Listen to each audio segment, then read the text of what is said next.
Have a cold one in New Braunfels. Mary Jane Nally, I'm Queen of Green. You're gonna find more good times than you could handle. That's for darn sure. Texas' oldest dance hall. The Green family had about 9,000 acres in cotton, so it was sort of a cotton plantation really is what it was, and this town grew up to serve the cotton farmers.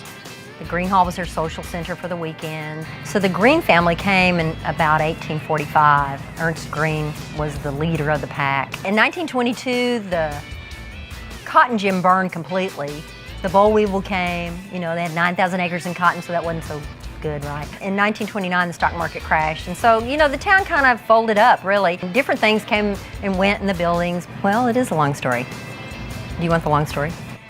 I need to drink more. There was an architectural student from UT who was very interested in all things historic. So one day he was floating down the river. He saw all these old buildings that were just so amazing. He was the guy that convinced the developers and nominate the town for the National Register. There was me and Pat Molak. He had decided he wanted to buy a dance hall or some sort of an old bar and start doing music. He happened to see one day this ad in Texas Monthly that said, all these commercial buildings are for sale, you might want to come check them out. So he came up one day and he saw this little town of Green.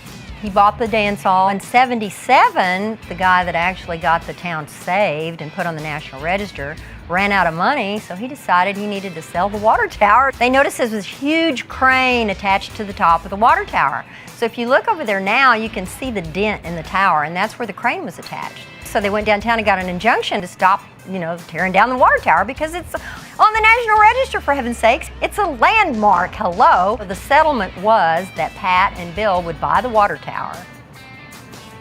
Some famous people that have played the hall. Of course, the Dixie Chicks, George Strait, Lyle Lovett, Hal Ketchum. The Willie door got started, of course, when Willie Nelson played here the first time. And he was really nervous about walking through the crowd. We kind of scratched our heads, tried to figure out how we'd get him in here.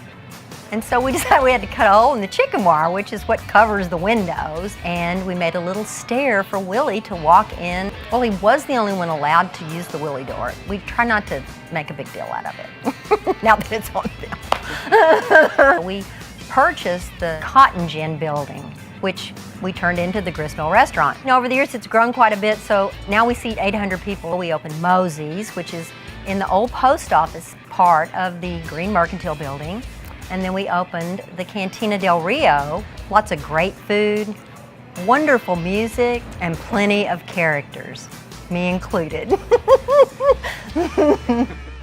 Enjoy live music in New Braunfels.